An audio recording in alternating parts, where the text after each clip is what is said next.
इसी तरह से 3-4 दिन बीत गए और आज उर्मिला जी ने सुबह शोभना जी को कॉल करके बताया था कि सारे लड़के लड़कियां शॉपिंग जाने वाले गए तो आध्या भी उनके साथ जाएगी। वहीं आध्या के भाई बहन की शॉपिंग बाकी थी, इसलिए सभी शॉपिंग जाने वाले थे। देव, राहुल, नुमान, साइनी, रोहित और सोम्या वे सभी आध्या के घर के बाहर खड़े थे। वहीं आध्या अपने घर में 3-4 दिन से उसके माँ पापा उससे बात नहीं कर रहे थे, इसलिए आध्या काफी उदास थी।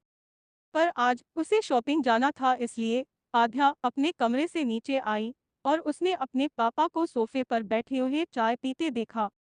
ये देखकर आध्या अपने पापा के पास जाने लगी, पर अनुपम जी आध्या को देखकर सोफे पर से उठ गए और अपने कमरे की तरफ जाने लगे, जिसे देखकर आध्या ने अपने पापा को आवाज दी, पापा मेरी बात सुनिए।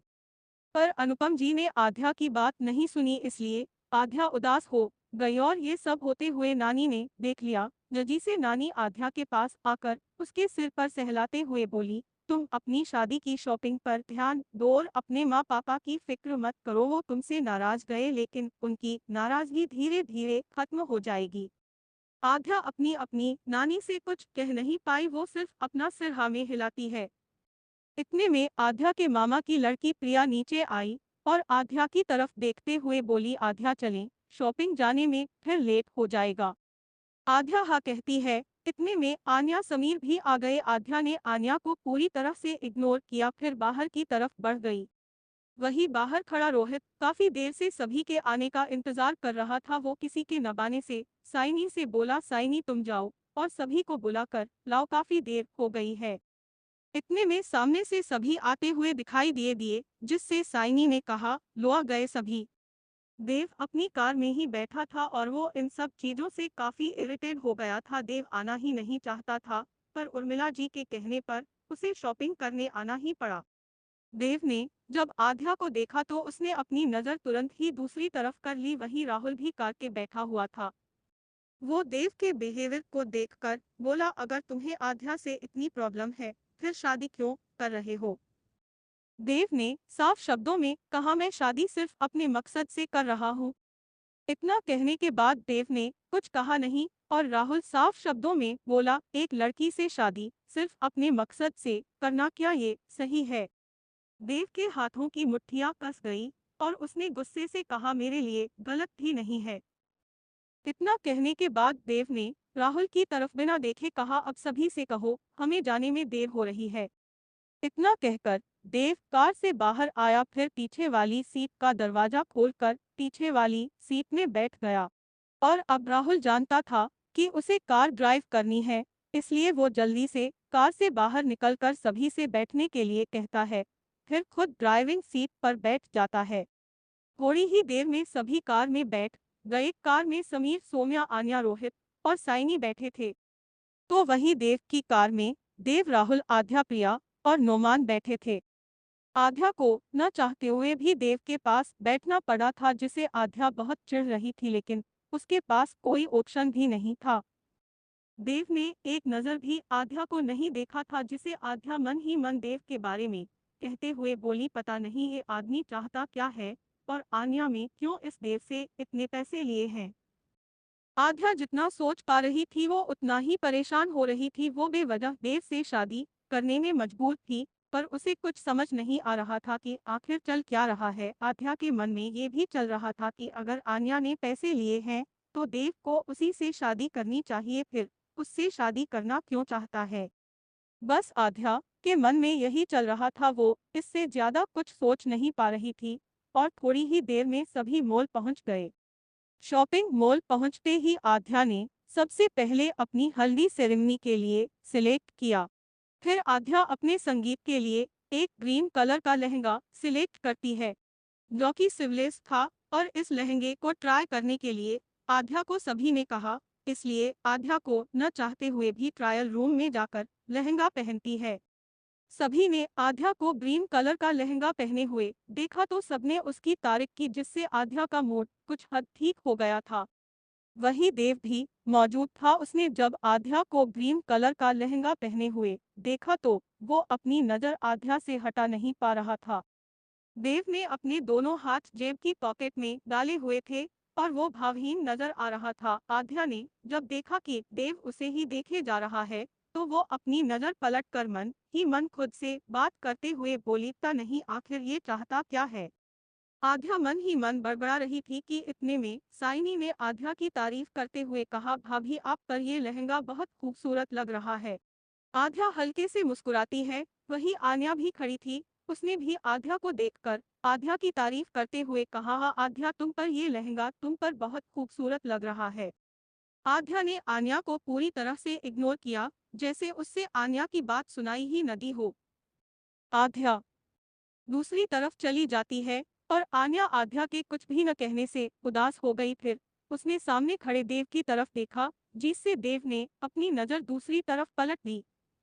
दूसरी तरफ समीर एक गाउन को बड़े ध्यान से देख रहा था जो मन्नेक्वी को पहनाया गया था।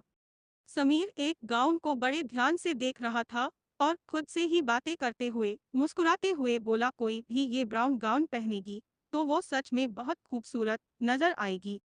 मन्नेक्वी को पहनाया गया गाउन काफी सिंपल और ब्राउन था और मन्नेक्वी पर भी काफी खूबसूरत नजर आ रहा था, जिसे समीर को पसंद आ गया। वहीं समीर को एहसास हुआ कि वो अकेले अकेले बड़बड़ा रहा है, इसलिए समीर ने अपने सर पर चपत मारते हुए कहा, "हे भगवान, ये सब मैं क्या कह रहा हूँ? अगर किसी ने मुझे बातें करते हुए देखा तो जरूर मुझे पागल कहा कहेंगे।"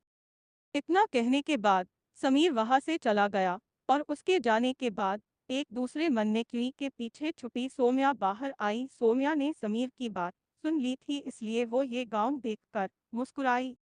दूसरी तरफ आध्या आन्या लहंगा सिलेक्ट करने में लगे थे और राहुल आन्या आध्या को देखकर देव से बोला, "इन दो लड़कियों में क्या फर्क है जो तुमने आध्या को ही चुना?" देव एक तक अपनी शातिर नजरों से आध्या की तरफ देखते हुए राहुल को जवाब दिया, "जो फर्क मैं देख पा रहा हूँ वो तुम नहीं देख सकते। आखिर ये मेरी डील का जरिया है।" ये सुनकर राहुल ने देव को चिढ़ते हुए कहा, "तुम गलत कर रहे हो, सिर्फ एक डील के खातिर एक लड़की से शादी करोगे?" ये सुनकर देव ने राहुल की तरफ देखते हुए कहा, "मैं अपने फायदे के लिए कुछ भी कर सकता हूँ।" इतना कहकर देव जाने लगा तो राहुल ने उसे टोकते हुए कहा, "क्या तुम ये सही कर रहे हो?"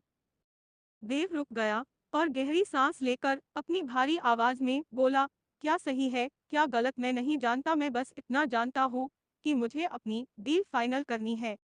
थोड़ी देर बाद सभी ने कुछ हद तक शॉपिंग कर ली थी, बाकी था तो सिर्फ आध्या का लहंगा।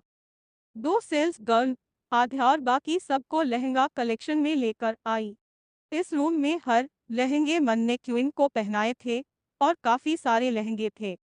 आध्या को एक खूबसूरत लाल लहंगा एक सेल्स गर्ल दिखाते हुए बोली, "मैम, ये नई डिजाइन है और ये बहुत ही खूबसूरत लहंगा है, आप इसे ट्राई कर सकते हैं।"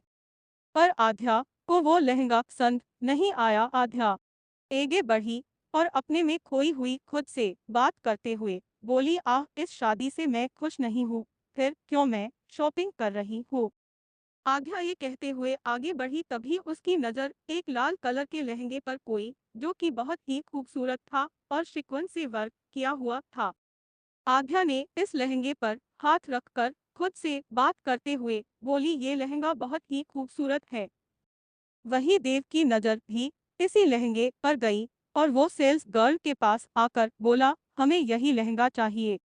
ये सुनकर आध्या, जिसके चेहरे पर मुस्कुराहट थी, वो गायब हो गई और उसने तुरंत ही कहा, "नहीं, मुझे ये नहीं लेना है।" देव को ना सुनने की आदत नहीं थी और आध्या के मना करने के बाद देव को गुस्सा आ रहा था, पर वहां सभी के मौजूद होने के कारण देव कुछ नहीं कहता है। और आध्या ने काफी सारे लहंगे देखे पर उसे एक भी लहंगा पसंद नहीं आया, जिससे उसे वही लहंगा सिलेक्ट करना पड़ा जो देव ने कहा।